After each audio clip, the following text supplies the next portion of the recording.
I never expected to be invited to Martina's promotion celebration. My future daughter-in-law had made it abundantly clear over the past 2 years that I wasn't part of her vision for my son's life. The invitation arrived via text message, not even a phone call, with a thinly veiled explanation that Daniel had insisted on my inclusion since he would be away in Germany for 2 critical weeks. "Daniel wants you to come since you'll be alone," her message read. "Friday, 8 p.m. at Eloise. Dress appropriately. Dress appropriately." As if I, Dr. Angela Mitchell, former chief of neurosurgery at Boston Memorial, wouldn't know how to dress for dinner at Eloise. I smiled to myself, remembering the countless charity galas and medical conferences I'd attended throughout my career. Martina Perez had a peculiar habit of underestimating me at every turn. I selected a simple black dress with a single strand of pearls, elegant but understated. At 58, I had no interest in competing with Martina's inevitable display of designer labels and statement jewelry. My son Daniel always said I had quiet class, a description that pleased me far more than he knew. Daniel called from his hotel in Munich that afternoon. "Mom, are you going to Martina's dinner tonight?" he asked, concern evident in his voice despite the distance. "Of course," I assured him. "I wouldn't miss it." "I'm sorry I had to push for this," he sighed. "I know things aren't always easy between you two, but I hate the thought of you alone for 2 whole weeks. My sweet, protective son." At 32, he still lived with me, not out of dependency, but from genuine affection and concern after his father's passing 3 years ago. Martina resented our close relationship, viewing it as competition rather than the natural bond between a widowed mother and her only child. "Daniel, I survived 30 years of neurosurgery and medical missions in conflict zones. I think I can handle 1 dinner with your fiancé," I teased gently. "Focus on your project. I'll be fine." After we hung up, I gazed at a photograph of my late husband, James, displayed on my dresser. "Wish me luck tonight," I whispered. "I might need your diplomatic skills." What I didn't tell Daniel was how much I dreaded this evening. Martina's friends viewed me as a relic, the boring American mother-in-law who would soon be relegated to holiday appearances and occasional babysitting duties. What they didn't know, what Martina herself didn't know, was that beneath my unassuming exterior lay experiences and abilities they couldn't begin to imagine. My years of international medical work had required more than surgical skill. I'd learned Spanish during repeated missions to Colombia and Guatemala, French while working with Doctors Without Borders in West Africa, and Italian during a fellowship in Milan. Languages had never been my profession, merely tools necessary for the work that mattered. I called a rideshare service, deciding against driving myself. Something told me I might need a guaranteed exit strategy tonight. As the car approached Eloise, Boston's newest and most exclusive restaurant, I mentally prepared myself for an evening of polite smiles and careful conversation. What I couldn't possibly prepare for was how dramatically this dinner would change everything. Eloise gleamed with understated luxury, all polished brass, dark wood, and ambient lighting designed to flatter even the most discerning clientele. I spotted Martina immediately, holding court at the center of a large table, her glossy dark hair styled in perfect waves, her red dress a deliberate focal point in the muted restaurant. Her expression flickered briefly when she saw me, annoyance quickly concealed beneath a practiced smile. "Angela, you made it!" she called out, her voice carrying a forced brightness. "Everyone, this is Daniel's mother. Not my future mother-in-law or even Angela Mitchell. Just Daniel's mother, defined solely by my relationship to her fiancé." I smiled warmly, greeting each person as Martina reluctantly made introductions. Her parents, visiting from Miami, 3 friends from her college days, 2 colleagues from her firm. And at the far end, a distinguished-looking man introduced simply as Mr. Thompson, our CEO. "Pleasure to meet you all," I said, taking the empty seat clearly left as an afterthought between Martina's mother and a college friend whose name I'd already forgotten. "Congratulations on your promotion, Martina. Daniel is so proud." She nodded dismissively. "He should be here to celebrate it. This account could transform our firm's international presence." "I'm sure he wanted to be," I replied evenly. "The aerospace project in Munich is equally important to his career." Martina turned away, effectively ending our conversation as she launched into a detailed recounting of her promotion for those who hadn't heard it yet. I engaged in pleasant small talk with her mother, who seemed slightly uncomfortable but not unkind.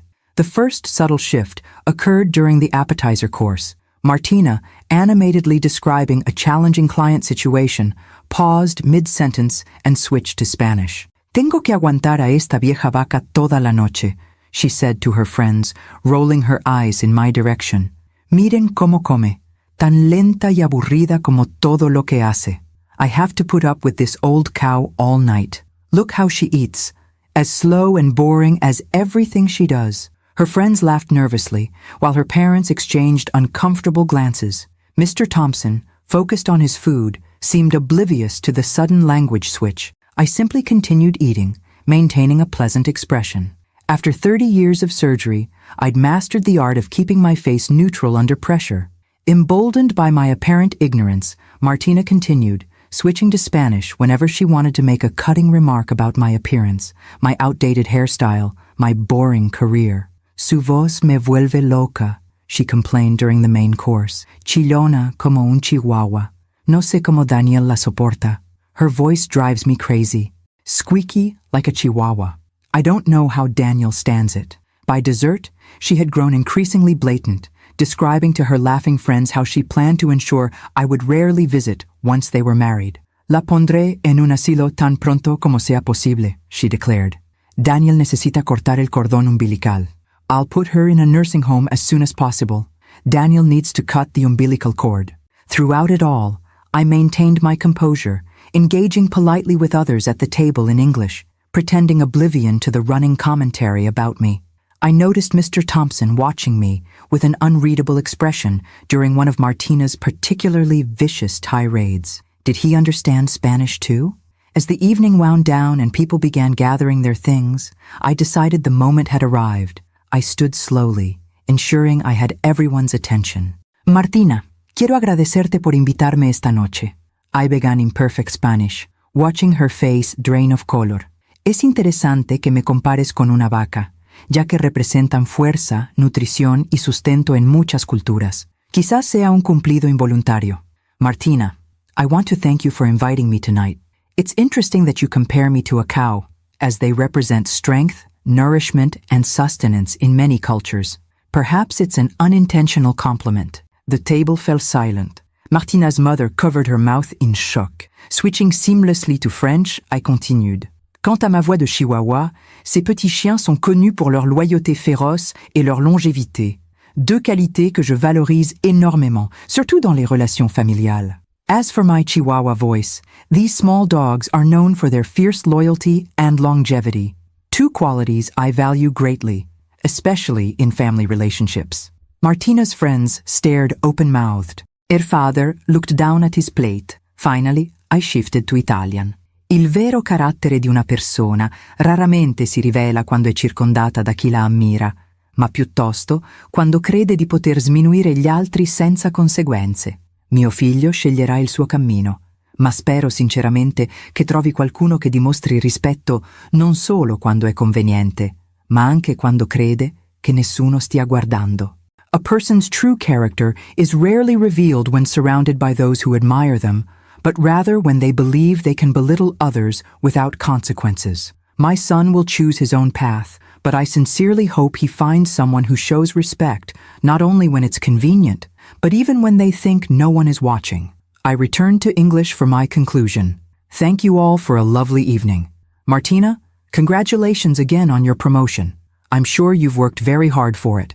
With that, I gathered my purse and walked out, leaving behind a tableau of shocked faces and absolute silence. Outside in the cool night air, I took my first deep breath in hours as I requested a ride home. Whatever happened next, I knew nothing would be the same again. And strangely, despite the unpleasantness of the evening, I felt lighter than I had in years, as if I'd finally set down a burden I hadn't realized I was carrying.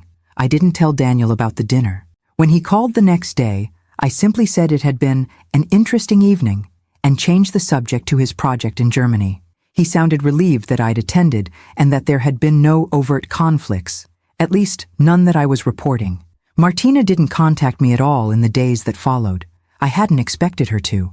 The kind of humiliation she'd experienced doesn't typically inspire immediate reconciliation, especially from someone so image-conscious. I went about my usual routines: volunteer work at the free clinic, lunch with former colleagues, managing the household in Daniel's absence. 4 days after the dinner, my doorbell rang unexpectedly. When I opened it, I found Mr. Thompson, Martina's CEO, standing on my porch, his expensive suit somehow not out of place in my quiet suburban neighborhood. "Dr. Mitchell," he greeted me formally. "I hope you don't mind my unexpected visit. I asked Martina for your address, though I didn't specify why I needed it." "Mr. Thompson," I replied, hiding my surprise. "Please come in." I led him to my living room, a comfortable space filled with mementos from my international medical work. A carved wooden statue from Guatemala, textiles from West Africa, a small painting from an Italian patient. "Coffee?" I offered. "That would be wonderful," he nodded. "Black, please." When I returned with 2 cups, he was examining a framed photograph of me in surgical scrubs, standing with a team in what was visibly a field hospital. "Colombia, 2008, I explained, handing him his coffee. "After the flooding in Antioquia." "Impressive," he said, taking the cup. "Dr. Mitchell, I'll be direct. I was extremely impressed by your composure and linguistic abilities at Martina's dinner. Our firm is expanding aggressively into international markets, particularly in Spain, France, and Italy, and we're seeking consultants who can help navigate cultural and communication challenges with potential investors." I hadn't expected this turn of events. "Mr. Thompson, please call me Richard," he interrupted. "Richard," I amended. "I appreciate your directness. However, I should clarify that languages have never been my profession. I learned them out of necessity for my medical work. That practical experience is precisely what interests us," he explained. "Anyone can learn textbook phrases. You clearly understand cultural nuances and can communicate effectively in high-pressure situations, skills far more valuable than formal language credentials." He outlined a consulting position that would involve accompanying executives to international meetings, helping prepare culturally appropriate presentations, and occasionally translating during sensitive negotiations. "The compensation would be substantial," he concluded, naming a figure that would indeed be generous for part-time consulting work. I considered his offer carefully before responding. "I'm genuinely flattered, Richard, and I sincerely appreciate your recognition of skills that often go unnoticed. However, medicine has always been my calling. While I'm retired from surgery, my volunteer work with underserved populations remains my passion." He nodded, not seeming particularly surprised by my refusal. "I suspected as much, but felt the offer was worth making. The way you handled yourself at that dinner, with such dignity despite Martina's behavior, suggested someone with exceptional character as well as skills." "Thank you," I said simply. "May I ask," he ventured, "whether Daniel knows what transpired that evening?" "No," I replied, "and I don't intend to tell him. That's between Martina and him." Richard studied me for a moment. "That's remarkably generous given the circumstances." "It's not generosity," I clarified. "I've never believed in triangulating relationships. Daniel is an adult who must make his own decisions based on his direct experiences, not on second-hand accounts, even from his mother." We spoke for a while longer about neutral topics: the challenges of international business, my experiences in different countries, Boston's changing landscape. As he prepared to leave, he handed me his business card. "My offer remains open, should you ever reconsider, and regardless, I hope we might meet again under more pleasant circumstances." "I'd like that," I replied honestly. After he left, I wondered briefly if Martina would learn of his visit and what she might make of it, but that concern quickly faded. I had lived too long to worry about the opinions of someone who had shown such poor judgment and character. Little did I know that the real consequences of that dinner were only beginning to unfold. A week passed uneventfully. Daniel called daily from Germany, his excitement about the project evident despite the exhaustion in his voice. I continued my volunteer work at the free clinic, finding comfort in the routine of helping others. Martina remained conspicuously silent. No calls, no texts, not even the perfunctory group messages she occasionally sent when coordinating family gatherings. The silence suited me. I had never sought conflict with my future daughter-in-law, merely a basic level of respect that had consistently proven elusive. Now, with the dynamic between us irrevocably altered, I wondered what would happen when Daniel returned. Would Martina tell him what had occurred? Would she present a sanitized version that cast her in a more favorable light? Or would she, like me, choose to keep the entire incident private?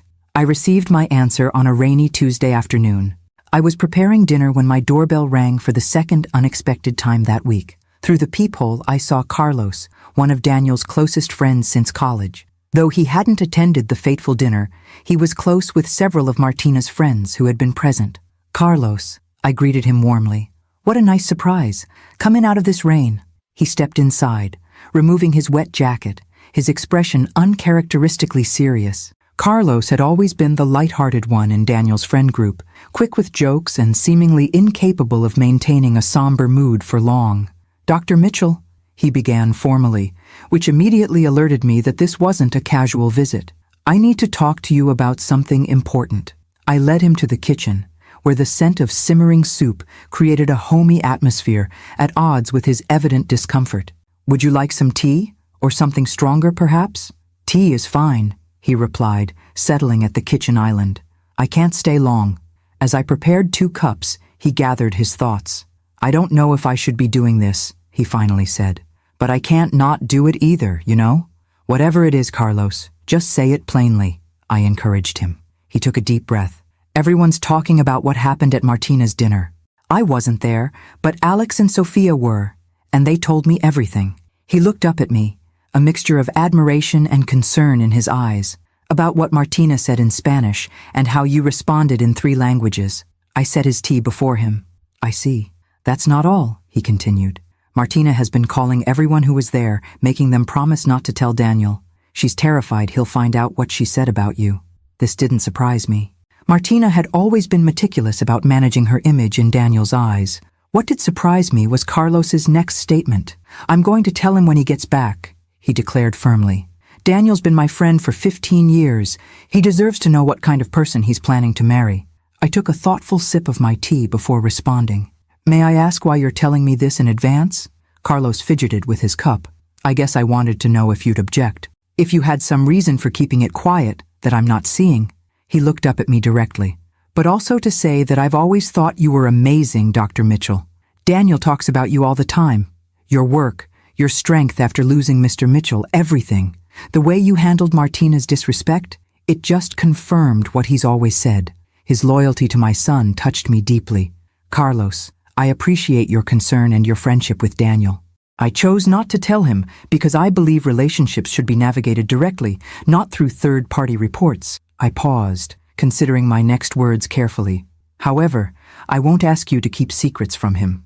You must do what your conscience dictates. He deserves better," Carlos said simply.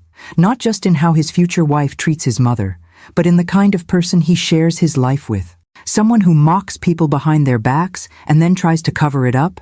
That's not the partner Daniel needs." I couldn't disagree, though I wouldn't say so explicitly.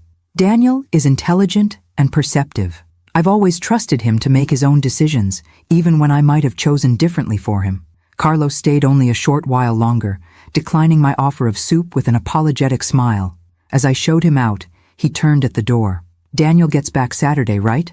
I nodded. "I'm meeting him for basketball Sunday morning," he said, his decision clearly made. "Just so you know." After he left, I stood in my quiet kitchen, wondering how this new development would affect everything. I had made peace with not telling Daniel myself, believing that some matters were best left between those directly involved, but I wouldn't, ask others to maintain a deception on my behalf. Whatever happened next would unfold according to its own logic. All I could do was prepare myself for the potential storm. The rest of the week passed in a strange, suspended animation. I received a formal thank you note from Richard Thompson for meeting with him, along with a generous donation to the free clinic where I volunteered, a gesture that demonstrated both business acumen and personal thoughtfulness. Martina made her first contact since the dinner, a terse text informing me that she and Daniel would be coming for lunch the day after his return to discuss wedding plans. No acknowledgement of what had transpired, no apology, not even a hint that anything had changed between us. Just a continuation of her typical presumptuous approach to my time and home. I replied with simple confirmation, adding that I looked forward to seeing Daniel after his 2 weeks away. Her name was conspicuously absent from my expressed anticipation. By Saturday evening, as I prepared for Daniel's return and the inevitable confrontation that would follow, whether initiated by him or by Martina, I found myself strangely calm. Years of making life-or-death decisions in operating rooms and disaster zones had given me perspective. Family drama, however painful, rarely matched the gravity of a hemorrhaging brain aneurysm or a child trapped in earthquake rubble. Whatever came next, I would face it with the same steady hands that had guided me through decades of surgeries. And perhaps, just perhaps, this painful episode would ultimately lead to better outcomes for everyone involved, especially my son. Daniel arrived home late Saturday night, exhausted but exhilarated from his successful project in Germany. I welcomed him with his favorite meal and minimal questions, sensing he needed rest more than conversation. He mentioned that Martina had wanted to meet him at the airport, but he'd insisted on coming straight home to crash in his own bed before seeing anyone else. "We're having lunch with her tomorrow after my basketball game with Carlos," he told me, stifling a yawn. "She said she texted you about it." "She did," I confirmed simply. "Everything's arranged." He studied me for a moment with the perceptive gaze he'd inherited from his father. "How was her dinner?" "Really?" I maintained my composure. "It was revealing," I replied truthfully. "But you should get some sleep. We can talk more tomorrow." Sunday morning dawned bright and clear. Daniel left early to meet Carlos, giving me a quick hug and promising to be back by noon for lunch with Martina. I prepared his favorite foods, a habit from his childhood that I'd never outgrown, and set the dining room table with deliberate calm, uncertain what the coming hours would bring. At 11:45, I heard Daniel's car in the driveway much earlier than expected. The door opened and closed with unusual force. His footsteps, normally leisurely, sounded quick and purposeful on the hardwood floors. "Mom," he called, his voice tight with an emotion I couldn't immediately identify. "In the kitchen," I responded, drying my hands on a towel as I turned to face him. He stood in the doorway, still in his basketball clothes, his expression a complex mixture of anger, confusion, and pain. "I need to ask you something, and I need the absolute truth." I nodded, mentally preparing myself. "Always. At Martina's dinner," he began, his voice controlled but strained. "Did she make insulting comments about you in Spanish, thinking you wouldn't understand?" So Carlos had told him. "Yes," I answered simply. "And did you respond in Spanish, French, and Italian, letting everyone know that you'd understood everything?"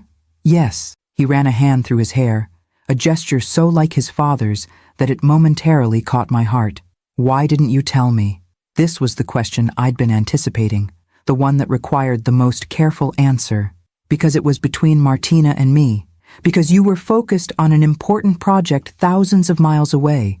Because some revelations need to occur directly, not through second-hand reports. She called you a cow," he said flatly, "and a chihuahua.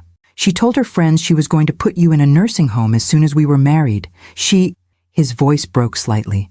"She mocked you all night in front of her family, her friends, even her boss." I moved closer, resting my hand on his arm. "Daniel, and you just sat there taking it until the end of the night," he continued, his eyes bright with unshed tears. "Then you responded with more dignity than she deserved." I sighed softly. Dignity was the only appropriate response. Anger would have accomplished nothing. Carlos said her CEO was there, that he understood everything too, and that he looked like he wanted to crawl under the table by the end of your response. I couldn't help a small smile at that image. Mr. Thompson did seem rather disconcerted. He visited me afterward, actually. "He what?" Daniel's surprise momentarily overrode his anger. "He offered me a consulting position," I explained, "working with their international clients." I declined, but it was a thoughtful gesture. Daniel shook his head in disbelief. "So her boss offered you a job after witnessing her behavior?" He laughed humorlessly. "That's just perfect." The sound of another car pulling into the driveway interrupted our conversation. Martina had arrived for lunch, unaware that her carefully constructed narrative had already collapsed. Daniel's expression hardened. "I need to handle this alone, Mom. Would you mind giving us some privacy?" "Of course," I agreed, understanding his need to confront Martina without my presence complicating matters. "I'll go for a walk. Take all the time you need." As I gathered my phone and keys, The doorbell rang. Daniel squared his shoulders, visibly steeling himself for the confrontation ahead. I slipped out through the kitchen door to the garden path, avoiding what promised to be a painful encounter. My neighborhood offered peaceful walking routes lined with old oak trees and well-maintained gardens. I chose the longest path, giving Daniel ample time while keeping my thoughts firmly in the present, observing spring flowers, greeting neighbors, appreciating the simple pleasure of physical movement. An hour passed before my phone chimed with a text from Daniel. "She's gone. You can come home now." When I returned, I found him sitting alone in the living room, staring at the framed photo of the three of us, Daniel, James, and me, taken on Daniel's college graduation day. His expression was somber but composed. "I broke the engagement," he said without preamble as I sat beside him.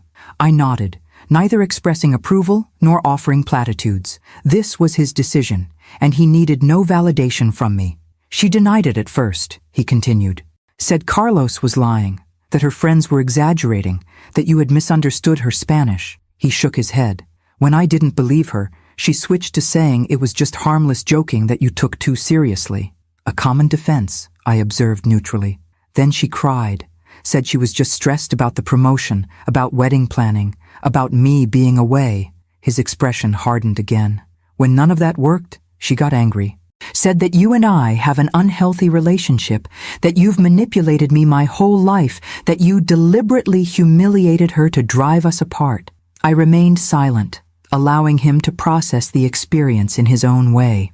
"The thing is," he said after a moment, "even while she was saying all this, she kept speaking to me as if I were a child who couldn't see through obvious manipulation, as if I couldn't recognize exactly what she was doing because I'd never seen it before." He looked up at me, his eyes clear and certain. "But I have seen it before. Every time she talked about you when you weren't around." I reached for his hand, squeezing it gently.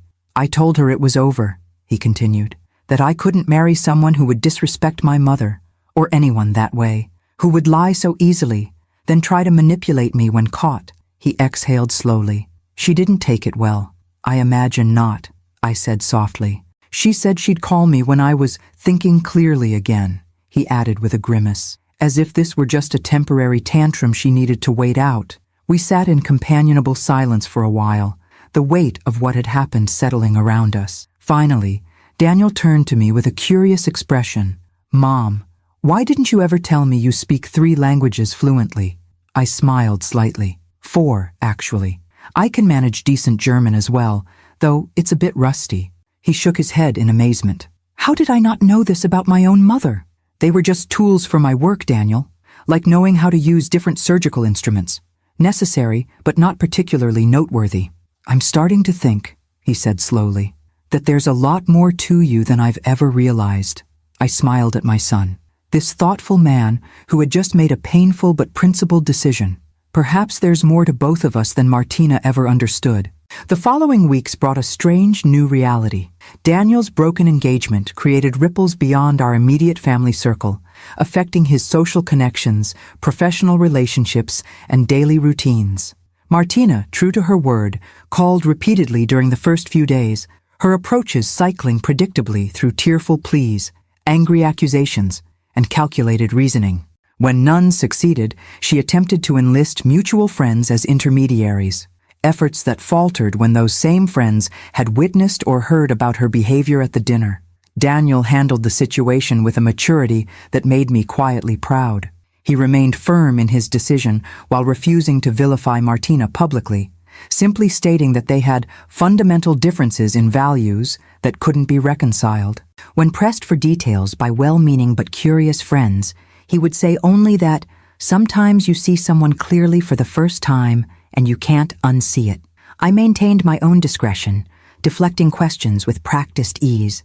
This restraint wasn't calculated. I had no desire to fuel gossip or exacerbate an already painful situation. My years in medicine had taught me that dignity often lies in what remains unsaid. 3 weeks after the broken engagement, Daniel received an unexpected call from Richard Thompson. "Mr. Thompson wants to meet with me," he told me that evening, his expression puzzled. "Martina's boss. He says it's not about her, but he wouldn't elaborate further." "Are you going to meet him?" I asked, curious despite myself. "I think so," Daniel replied. He's well respected in the industry. Whatever he wants to discuss, it can't hurt to listen. The meeting was scheduled for the following day at Richard's Club, the same exclusive establishment where Martina's fateful dinner had taken place. The irony wasn't lost on either of us. Daniel returned from the meeting with news that surprised us both. "He offered me a job," he said, still sounding slightly bewildered. "Leading the engineering division of their new aerospace initiative. It would mean relocating to their Chicago office, but the position is substantial." "That's quite unexpected," I acknowledged, especially given the circumstances. "He said it had nothing to do with Martina or the broken engagement," Daniel continued. "Apparently he's been following my work for months. The German project was the final confirmation he needed that I was the right person for this position." I studied my son's expression, noting the mixture of professional pride and personal conflict. "And what do you think?" "The opportunity is incredible," he admitted. "Better than anything I could hope for locally, at least for the next 5 years. But it would mean leaving Boston," I finished for him. "Leaving me." He nodded, the conflict evident in his eyes. I told him I needed time to consider it. We sat in thoughtful silence for a moment before I spoke again. "Daniel, what would you do if I weren't part of the equation? If you were making this decision based solely on your professional goals and personal happiness?" He considered this carefully. "I'd take it," he finally said. "It's exactly the kind of challenge I've been working toward. The team is world-class. The technology is cutting-edge." He sighed. "But you are part of the equation, Mom, especially now with Dad gone.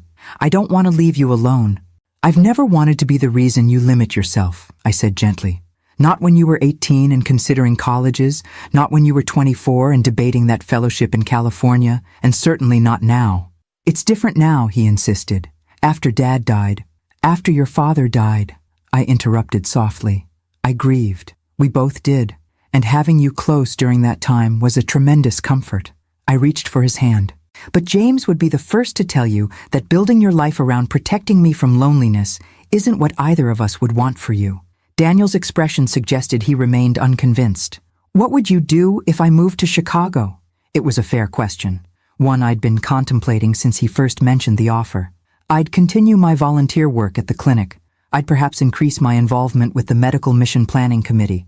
I might even—" I hesitated, surprising myself with the thought that had suddenly emerged. "I might even consider Mr. Thompson's consulting offer if it's still open. Working remotely, of course." Daniel's eyebrows rose. "You'd do that?" "It would be part-time," I clarified, "and it would allow me to use skills that have been dormant for too long. The clinic work fulfills my need to contribute medically, but the languages, the cross-cultural experience, those have been largely unused since I retired." "You're serious," he said, studying me with new understanding. "I'm considering it," I amended. "The point is, Daniel, I have options. I have interests, capabilities, and a support network that extends beyond you." "As it should." He nodded slowly, processing this perspective. "I'll think about it," he promised, "but I won't make any decisions without thorough consideration." 2 days later, an elegant cream envelope arrived by courier. Inside was a handwritten note from Richard Thompson. "Dr. Mitchell, I hope you'll forgive this direct communication. I've recently spoken with Daniel about a position with our firm. A conversation, I assure you, was based solely on his professional qualifications, which are exceptional.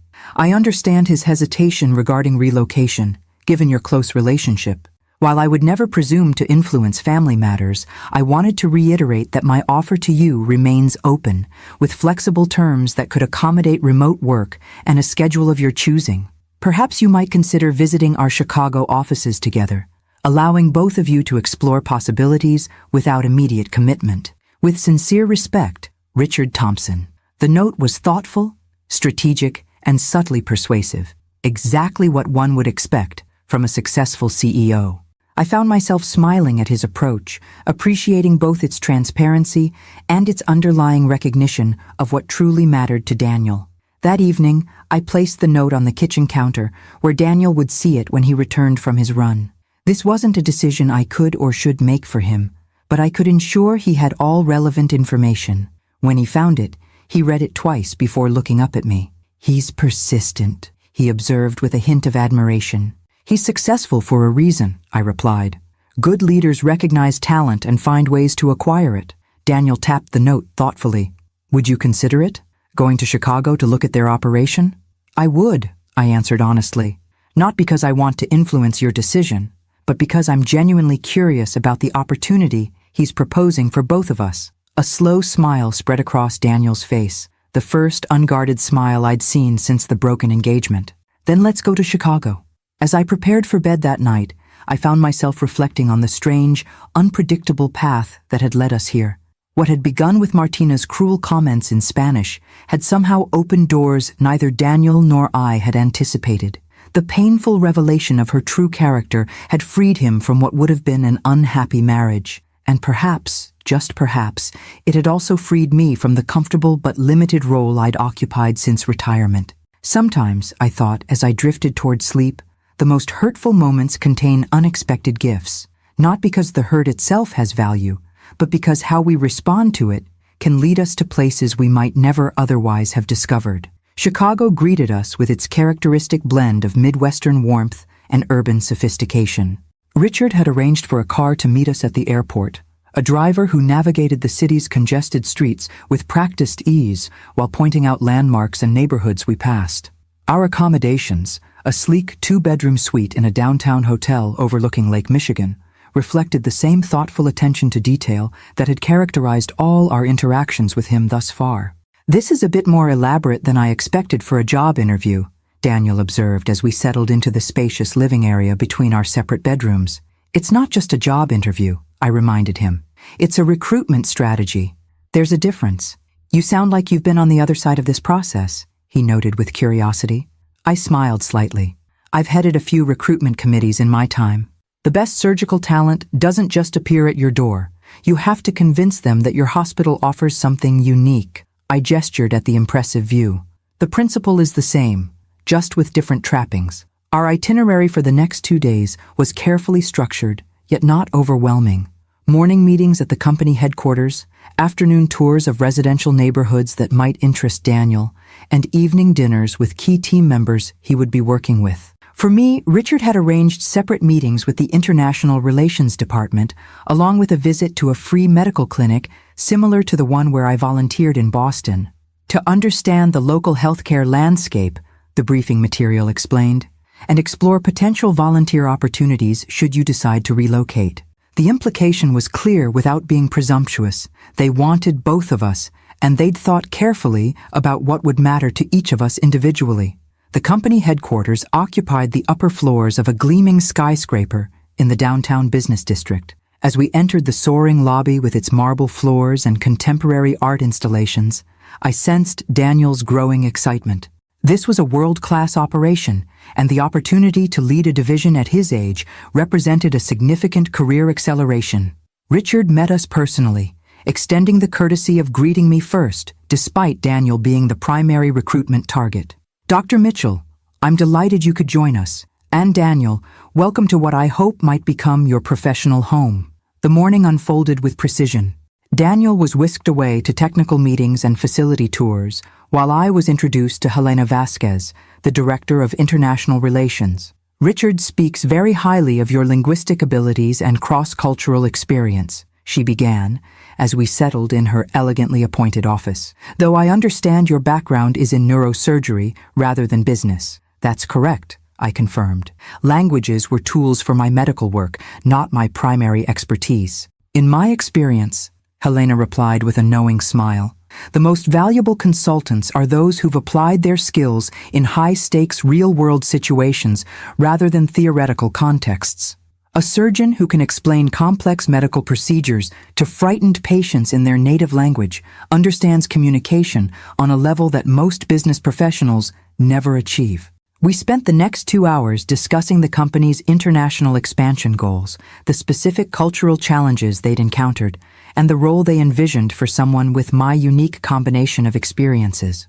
The position would be part-time and primarily remote, with quarterly visits to Chicago and occasional international travel for particularly sensitive negotiations. "We're not asking you to become a full-time business consultant," Helena clarified. "Rather, we'd like access to your perspective and abilities on an as-needed basis. The compensation would reflect the value we place on that access, not the hours worked. It was a thoughtfully crafted proposal that acknowledged my primary commitment to medical volunteer work while offering a new avenue for applying underutilized skills. I found myself genuinely intrigued by the possibility. "I'll need time to consider it," I told her honestly. And naturally, my decision would be influenced by Daniel's. "Of course," she nodded, "though I hope you know that the offer stands independently.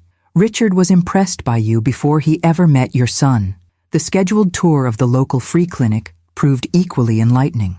The facility was larger and better equipped than the one in Boston, with dedicated specialists volunteering weekly and a robust program for treating undocumented immigrants who couldn't access traditional health care. The medical director, upon learning of my background, immediately outlined multiple ways my surgical expertise and language skills could benefit their patient population.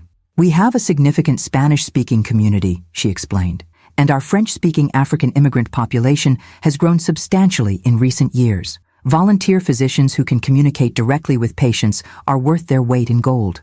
By the time Daniel and I reconnected for dinner that evening, I had a much clearer picture of what life in Chicago might look like for me, not just as Daniel's mother who had relocated to be near him, but as a professional with valuable contributions to make in multiple spheres. Daniel's eyes shone with excitement as he described the aerospace division he would potentially lead, the cutting-edge projects already in development, and the team of engineers he'd met.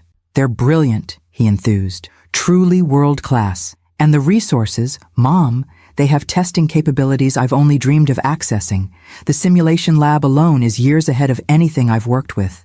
I smiled at his enthusiasm, reminded of James's similar expression when describing a particularly elegant surgical technique or promising research finding. Daniel had inherited his father's passionate engagement with work that challenged his intellect. "And you?" he asked, suddenly remembering that I'd had my own schedule of meetings. "How was your day?" "Surprisingly interesting," I admitted. "The consulting role is more substantive than I expected, focused on specific challenges rather than general translation work. And the free clinic here has resources our Boston facility can only dream about." Daniel studied me with a perceptive gaze. "You're actually considering this, aren't you? Not just for my sake, but for your own?" "I am," I acknowledged, "though I'm not making any decisions after a single day of meetings." Over dinner with Richard and several key executives, the conversation flowed naturally between business topics and personal interests. I observed the team dynamics with professional detachment, noting how they interacted with Daniel, the respect they showed for his expertise, their genuine interest in his perspectives, the absence of condescension despite his relative youth. Most telling was a brief exchange I overheard between Richard and the chief technology officer when they thought no one was listening. "He's sharper than we expected," the CTO murmured.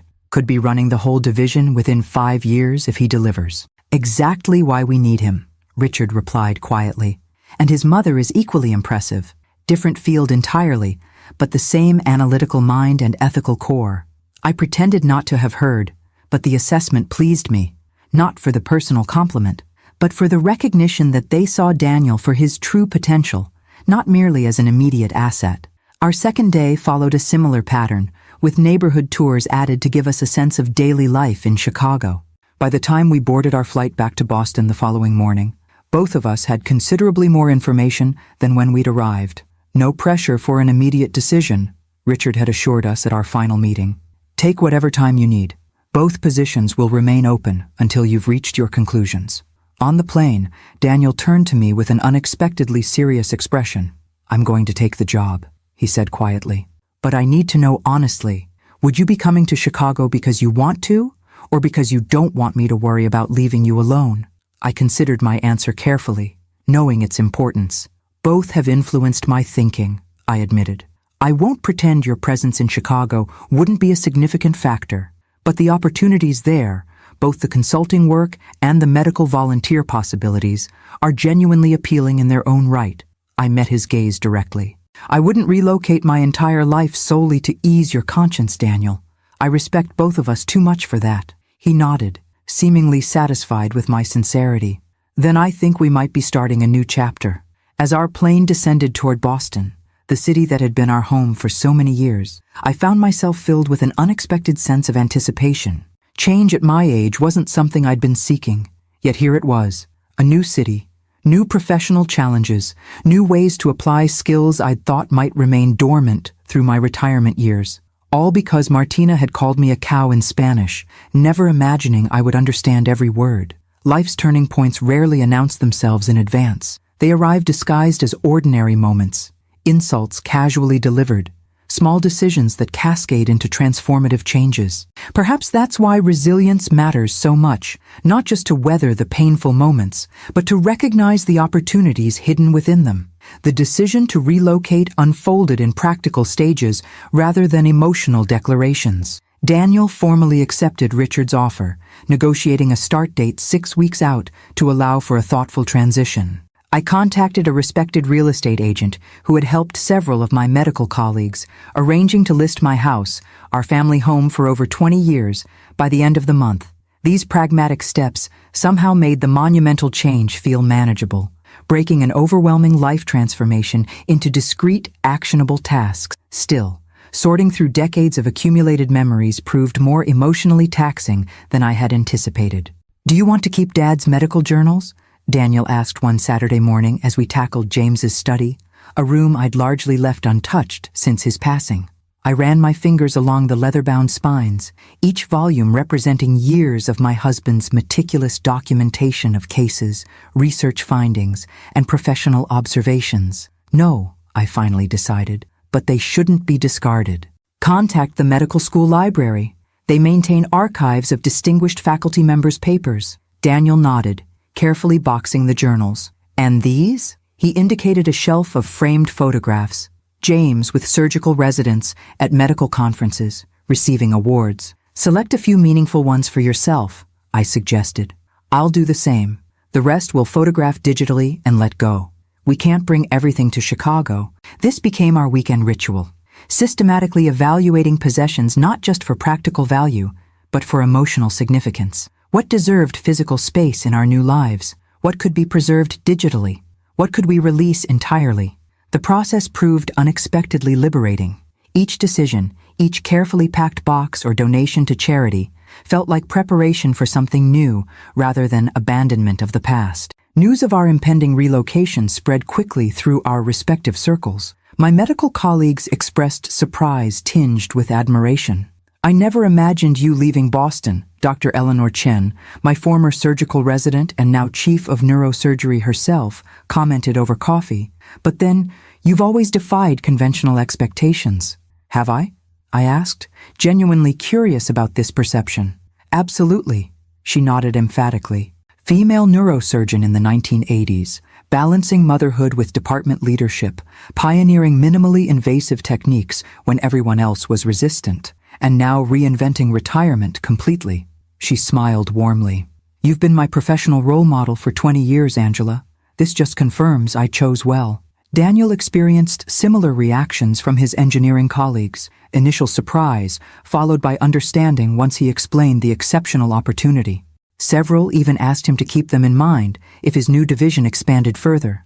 Martina, unsurprisingly, had her own response to the news. Daniel received a lengthy email from her 3 days after he announced his resignation at his current firm. "She says she's deeply concerned about my decision," he told me that evening, his tone a mixture of amusement and lingering hurt, "that it seems suspiciously hasty following our broken engagement, and that she fears I'm making life-altering choices from an emotional place rather than rational judgment." "An interesting perspective," I observed neutrally, continuing to prepare dinner. "She also suggests that you've manipulated the situation, using your unexpected language skills to embarrass her, then somehow orchestrating this job offer to separate me from my support network here in Boston." He shook his head in disbelief, as if Richard Thompson, who runs a multi-billion-dollar company, would create an entire aerospace division just to help my mother get revenge. "That would be quite elaborate," I agreed, unable to suppress a small smile.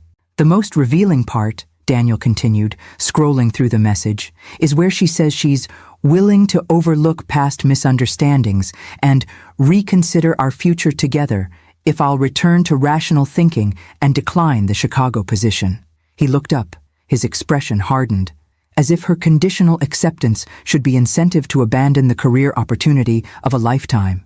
I placed a comforting hand on his shoulder. She's processing loss in her own way, Daniel. The relationship, the status of being engaged, the future she had envisioned, all gone in an unexpected moment. You're being remarkably generous toward someone who called you a cow, he observed wryly. Professional detachment, I replied. 20 years of delivering difficult diagnoses teaches you to recognize emotional reactions without absorbing them personally. I paused, considering my next words carefully. Though I will admit, her assessment of my orchestrating abilities is rather flattering. Apparently, I could have had a promising career in corporate espionage. Daniel laughed, a genuine, unburdened sound I hadn't heard often enough since the broken engagement. I'm not responding to her email, he decided. There's nothing to be gained from further engagement. A wise approach, I agreed. The house sold more quickly than anticipated. 3 days after listing, to a young surgeon and his wife expecting their first child. They loved the established neighborhood, the proximity to the hospital, and the home office that had served both James and me throughout our careers. The symmetry felt appropriate. Another medical family beginning their story where ours was transitioning to a new chapter. We found suitable living arrangements in Chicago with similar efficiency. Rather than immediately purchasing new properties, we decided to rent initially, Daniel selecting a modern apartment in a high-rise near his new office, while I chose a comfortable 2-bedroom condominium in a quieter neighborhood with excellent access to public transportation, close enough for regular visits, yet separate enough to maintain our independent lives. Richard facilitated introductions to Chicago's medical community, resulting in immediate volunteer opportunities at 2 different clinics serving underserved populations. I also connected with the International Medicine Program at Northwestern University Medical Center, where my experience with field hospitals and disaster response proved unexpectedly valuable to their training curriculum. The consulting work with Richard's company began even before our physical relocation. Weekly video conferences with Helena and her international team allowed me to gradually integrate into their operations, providing perspective on cross-cultural communication challenges they were encountering in European and Latin American markets. Your approach is refreshingly different, Helena commented during one session. Our previous consultants focused on terminology and translation accuracy. You immediately identify the underlying cultural assumptions creating the misunderstandings. Medicine teaches you to look for root causes rather than symptoms, I explained. The words people choose are often just manifestations of deeper cultural perspectives. 2 days before our scheduled departure from Boston, Richard called with news that surprised both Daniel and me. I've just learned that our Paris office is hosting potential investors from Spain, Italy, and France next month, he explained. Given the sensitivity of these negotiations, I'd like both of you to attend. Daniel to address the technical questions about the aerospace division, and you, Angela, to assist with the cultural and linguistic nuances. Both of us? I clarified, glancing at Daniel, who had looked up from his packing with interest. The aerospace initiative is central to our European expansion strategy, Richard confirmed. And these particular investors have specifically noted their comfort in conducting detailed technical discussions in their native languages. Your combined expertise would be invaluable.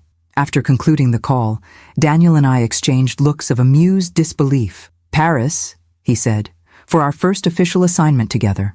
It seems rather cinematic, I acknowledged with a smile, almost as if scripted.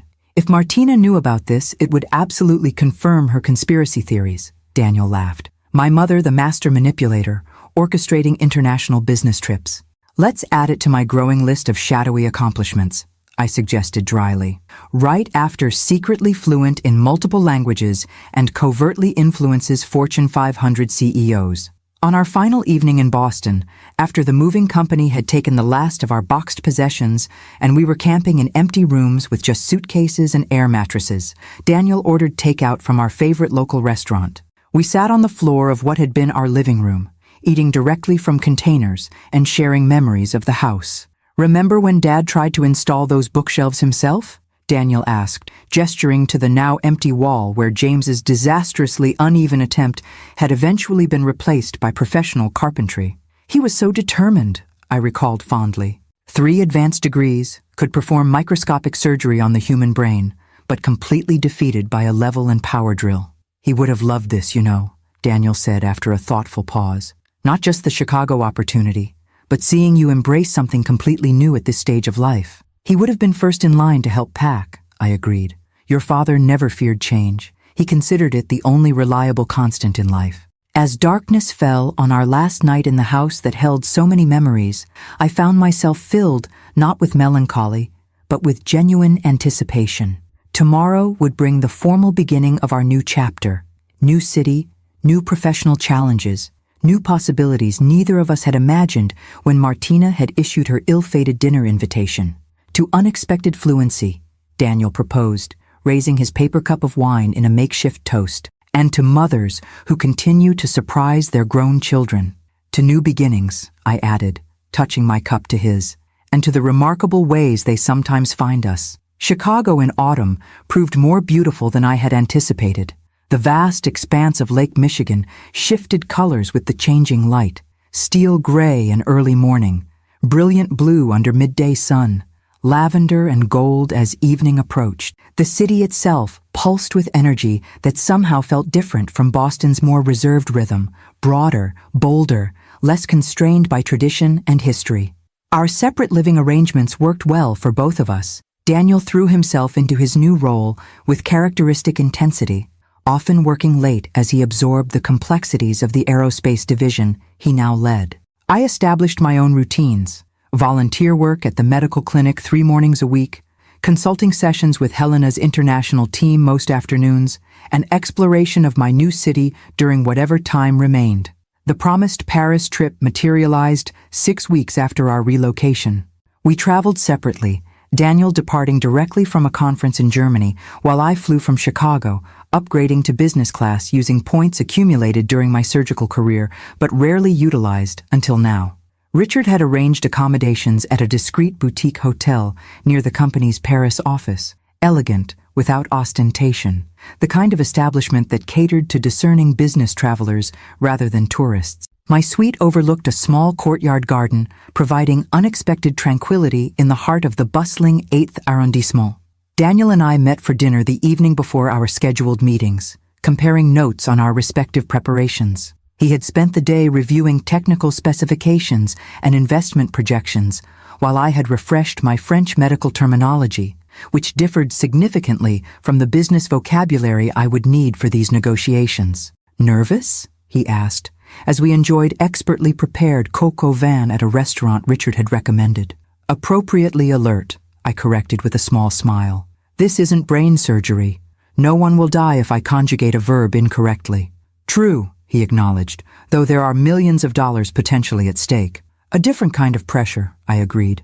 But after decades of life or death decisions, I find financial stakes remarkably less stressful. The following morning brought our first surprise. As we entered the conference room at the Paris office, we were greeted not only by Richard and the expected French executives, but also by a face I instantly recognized despite having seen it only once before. Martina's mother, Claudia Perez, stood conversing with Richard near the refreshment table. Daniel froze momentarily beside me, his professional composure briefly shaken. I placed a steadying hand on his arm, maintaining my own neutral expression as Richard noticed our arrival and approached with Claudia. Angela, Daniel, excellent timing, he greeted us warmly. I'd like you to meet Claudia Perez, CEO of Innovación Global. Her company controls significant aerospace manufacturing capabilities in Spain that could be crucial for our European expansion. Claudia's expression registered momentary shock before smoothing into professional politeness. She extended her hand first to me, then to Daniel. Dr. Mitchell, Mr. Mitchell, what an unexpected pleasure. Miss Perez, I replied evenly, shifting immediately to Spanish. Es un placer conocerla formalmente. Creo que nos vimos brevemente en la cena de su hija hace unos meses. It's a pleasure to meet you formally. I believe we saw each other briefly at your daughter's dinner a few months ago. Her eyes widened slightly at my direct acknowledgement of our previous encounter. Sí, aunque no tuvimos la oportunidad de hablar realmente, she responded, maintaining the Spanish conversation. Yes, although we didn't really have the opportunity to talk. El tiempo tiene formas interesantes de crear nuevas oportunidades, I observed. Time has interesting ways of creating new opportunities. Daniel, whose Spanish was functional but not fluent, extended professional courtesy in English. Ms. Perez, I look forward to discussing how our aerospace initiatives might align with your manufacturing capabilities. The momentary tension dissipated as Richard guided us toward our seats, apparently oblivious to the undercurrents between us. As the meeting commenced with introductions of the French and Italian investors also present, I caught Claudia studying me with undisguised reassessment. The negotiations proceeded with professional focus, each party presenting their interests and potential contributions to the proposed partnership. When technical discussions began, Daniel took center stage, articulating complex engineering concepts with impressive clarity. I provided occasional linguistic assistance, ensuring that nuanced technical points weren't lost in translation. During a mid-morning break, Claudia approached me as I stood by the window overlooking the Parisian street below. "You never mentioned your professional background that night at the dinner," she said in Spanish, her tone carefully neutral. "It wasn't relevant to the conversation," I replied simply, "and I wasn't given much opportunity to share personal information." She acknowledged this with a slight nod. "Martina told me about your son's new position here. She believes there were unusual circumstances surrounding his recruitment." I met her gaze directly. "The only unusual circumstance was Richard Thompson witnessing your daughter's behavior at her celebration dinner. The rest followed natural business logic." Claudia sipped her coffee thoughtfully. "I should have intervened that night," she finally said, surprising me with her candor. "When Martina began speaking about you in Spanish, it was inappropriate." "Yes," I agreed without elaboration. "Some acknowledgments require no softening. She inherited her father's temper and my ambition," Claudia continued. "Not always a fortunate combination." She glanced toward Daniel, who was engaged in animated conversation with the Italian investors. "Your son seems remarkably composed for someone his age. Leading a division of this magnitude is no small responsibility." "Daniel has always handled pressure well," I noted, parental pride evident despite my professional demeanor. "He makes decisions based on principles rather than impulse. A valuable quality," she observed, the implication hanging unspoken between us. The afternoon session focused on financial projections and legal frameworks, areas where my involvement was minimal. I observed the interactions with professional detachment, noting how Richard subtly managed competing interests toward a mutually beneficial conclusion. By day's end, a preliminary agreement had been reached, with specific technical details to be finalized over the coming weeks. Richard hosted a celebratory dinner at a Michelin-starred restaurant near the Arc de Triomphe, where conversation flowed more personally now that the business objectives had been achieved. Seated beside Claudia, I found myself engaged in a surprisingly candid exchange about career demands and family relationships. "Balancing corporate leadership with motherhood was never simple," she acknowledged, after sharing details of her rise through Spain's male-dominated business environment. "Perhaps I focused too much on teaching Martina how to succeed professionally and too little on other values. Parenting offers no perfect formulas," I responded, thinking of my own imperfections as a mother. "We all make choices based on what seems most important at the time." "Has your son spoken with her since the broken engagement?" she asked, her tone carefully casual. "Not to my knowledge," I replied honestly. "Daniel tends to make clean breaks when trust is damaged." Claudia nodded slowly. "A quality Martina might benefit from developing." She hesitated before adding, "She is not handling the situation well. Her professional performance remains excellent, but personally, she seems unable to process what happened." I felt an unexpected twinge of compassion. Despite Martina's behavior, she was still someone's beloved daughter, struggling with consequences she hadn't anticipated. "Time often provides perspective that isn't immediately available," I offered. "Neither condemnation nor absolution." "Perhaps," Claudia agreed, "though some lessons are harder to learn than others." As the evening concluded and we prepared to return to our respective hotels, Richard approached with evident satisfaction. "A successful first collaboration," he observed. "I had a feeling you two would work well together." Daniel and I exchanged a brief glance of shared amusement at his obliviousness to our complicated connection. "Sometimes the most unexpected partnerships prove most productive," I replied diplomatically. Later, walking with Daniel along the Seine as lights sparkled on the dark water, I shared the essence of my conversation with Claudia. "She seems more self-aware than her daughter," he observed. Though that's a fairly low bar to clear. Most parents recognize their children's flaws, even when they can't fully correct them, I noted. Did working with her mother create difficulties for you? Surprisingly, no, he replied after a thoughtful pause.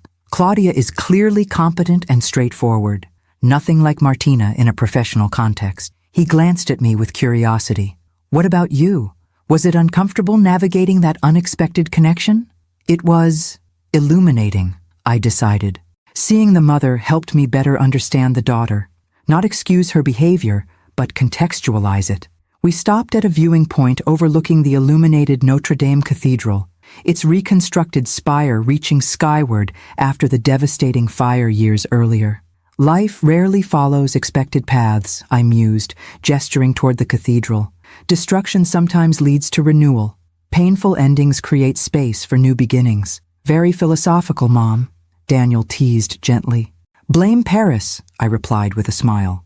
The city inspires contemplation. As we continued our evening stroll through a city neither of us had expected to be visiting in such a capacity, I reflected on the extraordinary chain of events that had brought us here.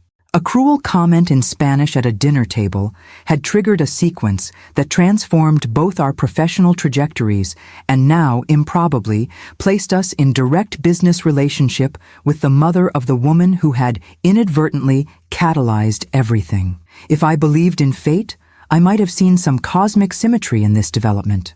As a surgeon, however, I'd always trusted in cause and effect rather than destiny. The logical progression of events following initial conditions, modified by human choices along the way. Perhaps that was the most important lesson emerging from this unexpected chapter. We cannot control all circumstances that affect our lives, but we absolutely determine our responses to them. Martina had chosen cruelty and deception when faced with discomfort. Daniel had chosen integrity when confronted with painful truth. And I had chosen to embrace new possibilities rather than cling to familiar limitations. The outcomes reflected those choices, not cosmic justice, but natural consequences flowing from individual decisions made at critical moments. As we returned to our hotel under a star-filled Parisian sky, I felt profound gratitude, not for Martina's unkindness that had set everything in motion, but for the capacity to transform what could have been merely painful into something unexpectedly valuable. Winter settled over Chicago with characteristic intensity, biting winds sweeping off Lake Michigan, snow accumulating in crystalline drifts along the streets, the city skyline often shrouded in gray mist. Yet I found unexpected beauty in this seasonal transformation, so different from Boston's more moderate winter patterns. By December, both Daniel and I had established comfortable routines in our new environment. His leadership of the aerospace division had begun yielding tangible results, with the European partnerships initiated in Paris now formalized into working relationships. My own consulting work had expanded beyond initial expectations, with Helena increasingly relying on my input for sensitive cross-cultural negotiations. The medical clinic where I volunteered had become a meaningful anchor in my week. The diverse patient population, Spanish-speaking families from Mexico and Central America, French-speaking immigrants from West Africa, elderly Eastern Europeans with limited English, provided ample opportunity to use my linguistic abilities for their original purpose, helping people understand complex medical information during vulnerable moments. You're a godsend in this clinic, Dr. Patel, the medical director, told me one afternoon after I'd spent an hour explaining complicated neurological symptoms and treatment options to an elderly Mexican woman and her concerned family. Most of our volunteer physicians can manage basic conversational Spanish, but explaining vestibular disorders and medication interactions?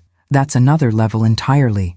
It's where medicine and language truly intersect, I replied.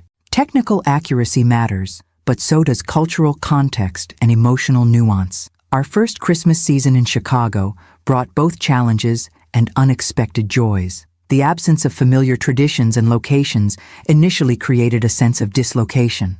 No Christmas tree shopping at the lot we'd visited for 20 years. No annual holiday concert at the Boston Symphony. No gathering of long-established medical colleagues for our traditional celebration. Daniel and I decided to embrace the opportunity for reinvention rather than attempting to replicate past patterns. We explored Chicago's unique holiday offerings, the magnificent light displays along Michigan Avenue, the German-inspired Christkindl market with its handcrafted ornaments and mulled wine, the spectacular holiday concert at the historic Chicago Theater. "This feels different," Daniel observed as we wandered through the festive market one evening, snowflakes gently falling around us. "Not better or worse than our Boston traditions, just new."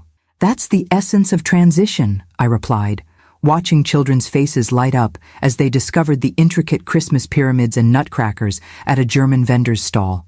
"Honoring what was while creating what will be."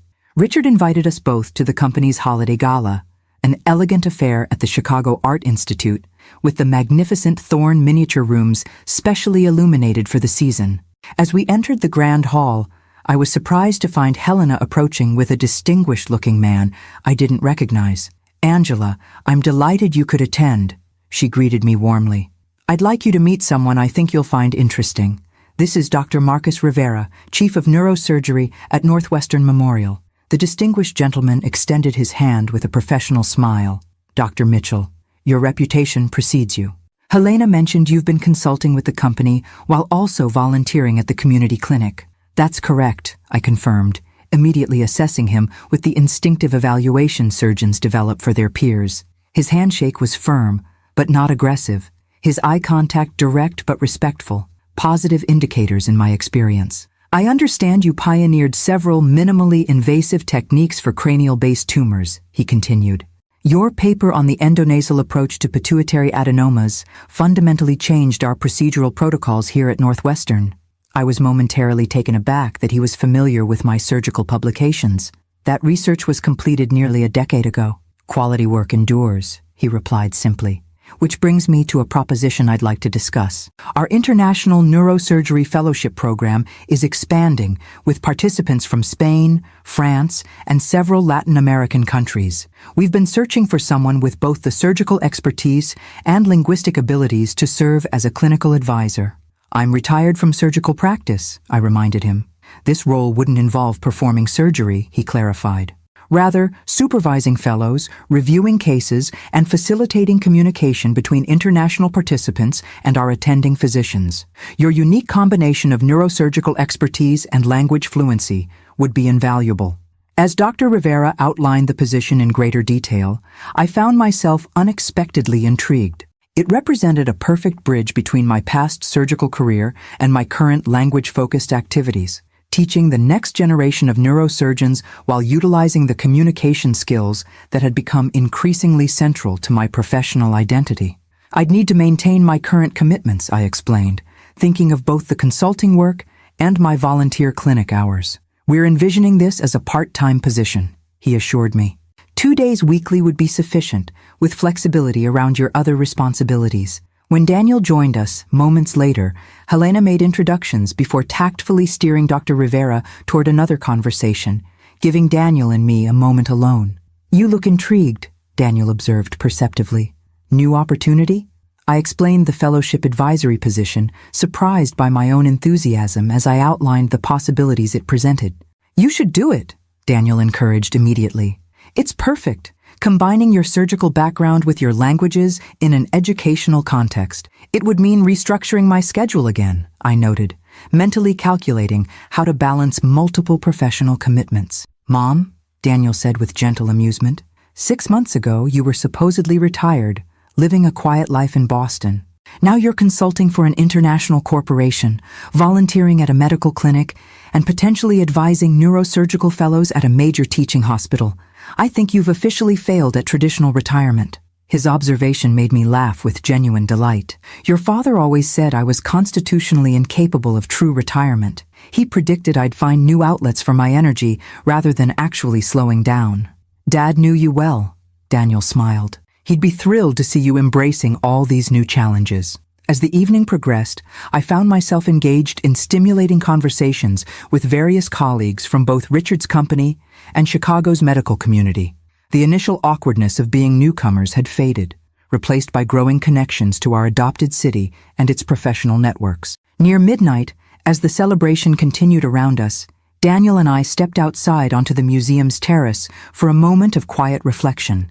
Chicago's skyline glittered against the night sky, snow falling gently into the darkness beyond the illuminated space. Hard to believe it's been only 7 months since Martina's dinner, Daniel mused. Sometimes it feels like another lifetime.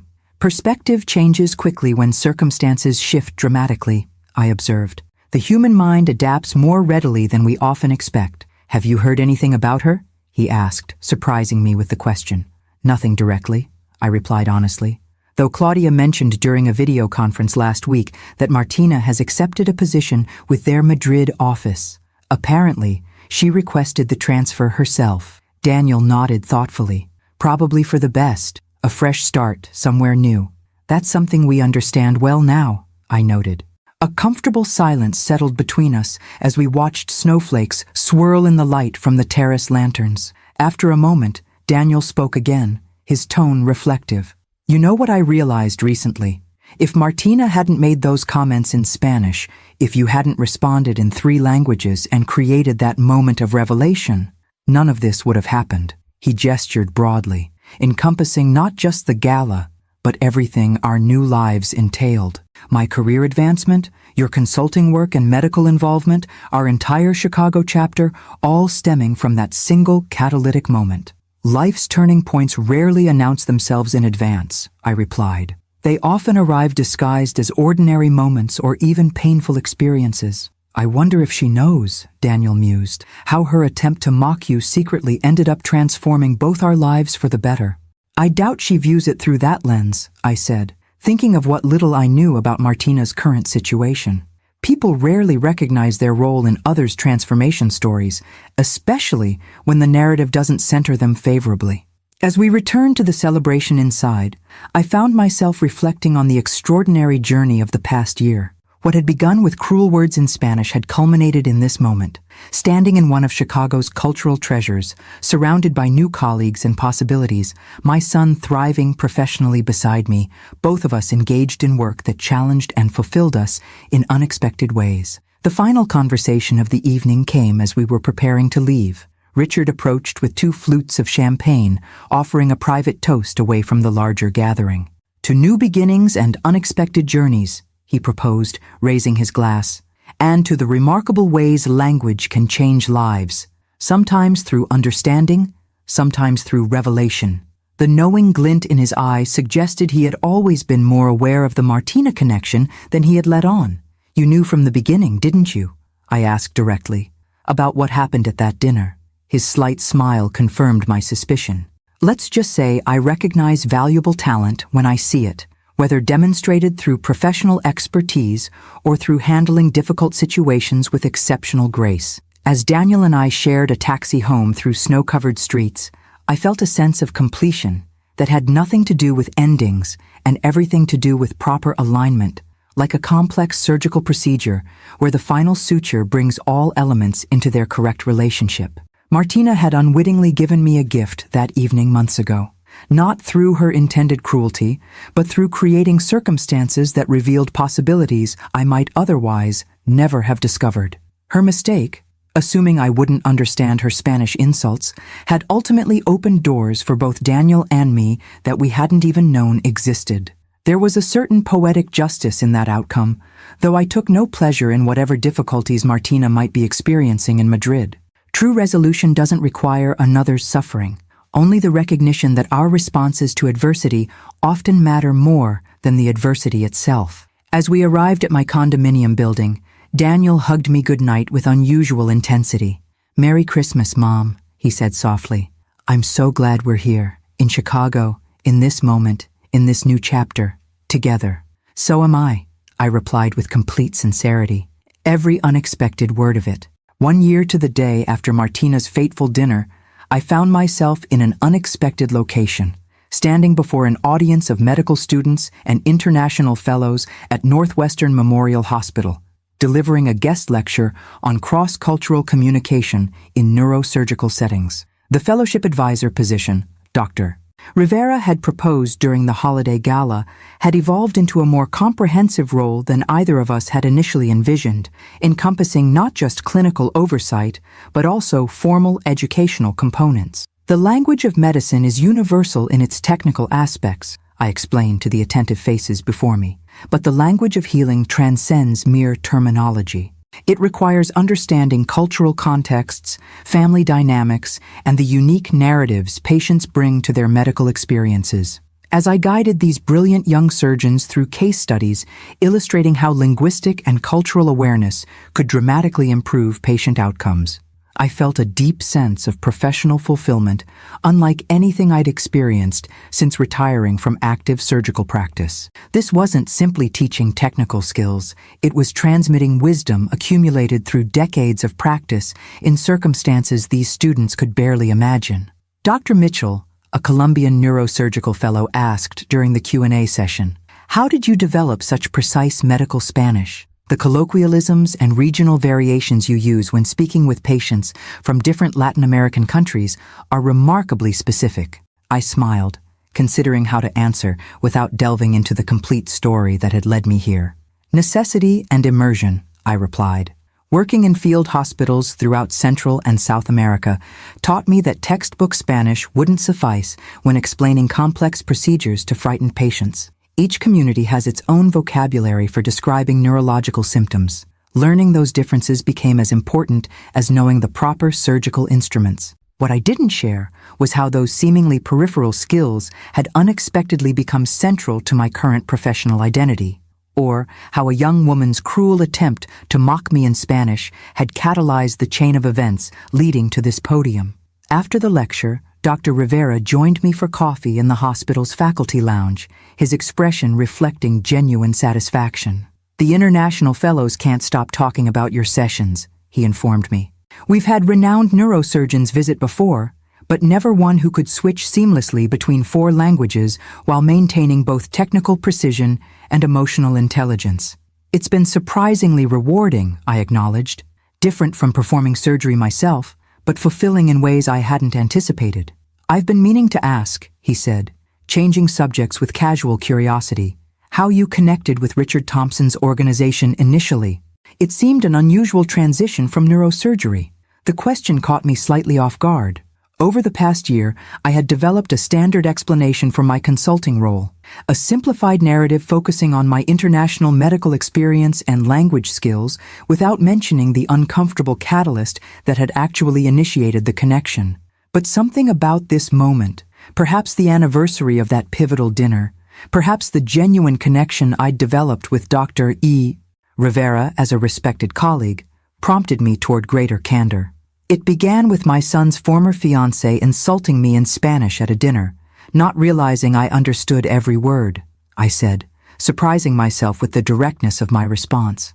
When I responded in 3 languages at the end of the evening, her boss, Richard Thompson, was present and impressed by how I handled the situation. Dr. Rivera's eyebrows rose slightly, but his expression remained professionally neutral. "That's considerably more interesting than the typical networking story. Life rarely follows predictable narratives," I observed with a small smile. "The moments that most significantly alter our trajectories often arrive disguised as entirely different experiences. A philosophy I've found repeatedly confirmed in both medicine and life," he agreed, "though few transformative moments involve multilingual revelations at dinner parties." His understated humor made me laugh, a genuine, unguarded moment of connection that felt surprisingly comfortable. Dr. Rivera had proven himself a thoughtful colleague over the past months, respected throughout the hospital for both his surgical expertise and his humanistic approach to medicine. At 62, he was close to my own age, a contemporary who understood the medical world as it had evolved through our parallel careers. "The hospital's international program gala is next month," he mentioned as we finished our coffee. "As our fellowship advisor, your presence would be particularly appreciated. Many of our donors specifically support the cross-cultural aspects of our training." "I'd be happy to attend," I replied. "Should I coordinate with your administrative team regarding expectations?" "Actually," he said with a moment's hesitation that seemed uncharacteristic for his typically confident demeanor, "I was hoping you might consider attending as my guest rather than in an official capacity. Dinner beforehand, perhaps." The invitation's dual nature, professional and potentially personal, registered immediately. I studied him with careful consideration, this respected colleague now presenting a possibility I hadn't anticipated. That would be lovely, I decided, surprising myself with how naturally the acceptance came. I'd enjoy the opportunity for conversation outside our usual clinical context. His pleased expression suggested the invitation had indeed carried personal significance beyond professional courtesy. We parted ways shortly afterward, each returning to our respective responsibilities for the day. That evening, Daniel joined me for our weekly dinner, a tradition we had maintained despite our separate living arrangements in Chicago. As I prepared a favorite pasta dish in my kitchen, he updated me on recent developments with the European aerospace partnerships. The component manufacturing in Spain is exceeding quality expectations, he reported, helping himself to the salad he'd brought from a specialty market near his apartment.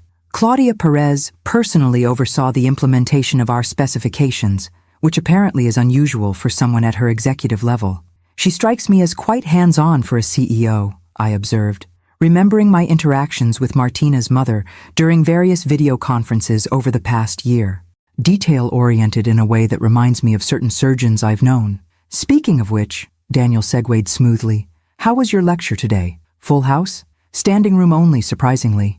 The international aspect seems to have particular appeal for the current generation of medical students. Not surprising, he noted. Medicine is increasingly global, like most fields. As we settled at my dining table overlooking the nighttime panorama of Chicago's skyline, I found myself reflecting on the extraordinary changes the past year had brought. Daniel was thriving professionally, having fully emerged from the shadow of his broken engagement to establish himself as a respected leader in his field. My own retirement had transformed into a rich tapestry of meaningful work across multiple domains, utilizing skills both lifelong and newly discovered. Do you ever think about how differently things might have turned out? I asked, the anniversary date making reflection inevitable. If that dinner had never happened, or if it had proceeded without incident. Daniel considered this thoughtfully while serving himself pasta. Sometimes, I'd likely still be in Boston, possibly married to Martina by now, continuing in my previous role. He shook his head slightly. It's strange to consider that alternate timeline, how something so painful at the moment created space for something so much better. Helena mentioned that Martina has apparently found her footing in Madrid, I shared, leading their marketing division for Southern European markets. Good for her, Daniel said without sarcasm. Distance and time provide perspective that proximity often prevents. Indeed, I agreed, thinking of how my own perspective had evolved from that difficult evening to our present reality. Though some lessons are harder earned than others, our conversation drifted to lighter topics. A documentary series Daniel had discovered, a new exhibit at the Art Institute I'd visited, plans for the upcoming holiday season now that we had established our own Chicago traditions. As we enjoyed tiramisu from our favorite Italian bakery, Daniel studied me with sudden curiosity. You seem different tonight, he observed. More, I don't know, reflective, but also lighter somehow. I hesitated briefly before sharing the unexpected development from earlier that day. Dr. Rivera invited me to the hospital's International Program Gala as his guest, not just in my professional capacity. Daniel's eyebrows rose slightly, a smile forming. As in, a date? That distinction wasn't explicitly clarified, I replied with academic precision that made him laugh. Mom, at your level of professional accomplishment, no one invites you to dinner beforehand unless they're interested in more than your views on neurosurgical techniques. I felt a momentary flutter of uncertainty that seemed remarkably youthful for someone of my age and experience. It's been 7 years since your father died. The idea of personal connections beyond friendship hasn't been part of my consideration set. Dad would want you to be happy, Daniel said gently, to find connection and joy wherever it might present itself. Yes, I agreed, knowing this with absolute certainty. He would. As the evening concluded and Daniel prepared to leave, he paused at the door with an expression of genuine contentment. A year ago today, everything seemed to be falling apart. Now look at us. Life's most significant transformations often begin with moments of apparent destruction, I observed, like forest fires that, while devastating, create essential conditions for new growth. He hugged me goodbye with the easy affection that had characterized our relationship since his childhood, a constant amid all the changes we had navigated together. Later, Standing at my living room window, watching Chicago's lights shimmer against the darkness, I reflected on the extraordinary journey from that rainy Boston evening to this moment. Martina's attempt to humiliate me in Spanish had inadvertently opened doors neither she nor I could have possibly anticipated. Professional opportunities, personal growth, new beginnings in unexpected places. There was a profound lesson in this sequence of events, not about revenge or justice, but about how our responses to difficult moments often matter more than the moments themselves. I had chosen dignity over retaliation, clear boundaries over endless conflict, and openness to new possibilities over retreat into familiar limitations. The results of those choices surrounded me now, a fulfilling new professional identity, meaningful work in multiple domains, my son thriving in his career, and perhaps even the tentative beginning of an unexpected personal connection. All because I understood Spanish, French, and Italian, languages learned not for prestige or academic interest, but as practical tools for helping others during their most vulnerable moments. Sometimes the abilities we develop for one purpose reveal their true value in entirely different contexts. And sometimes, the moments that seem designed to diminish us become instead the catalysts for our most significant growth.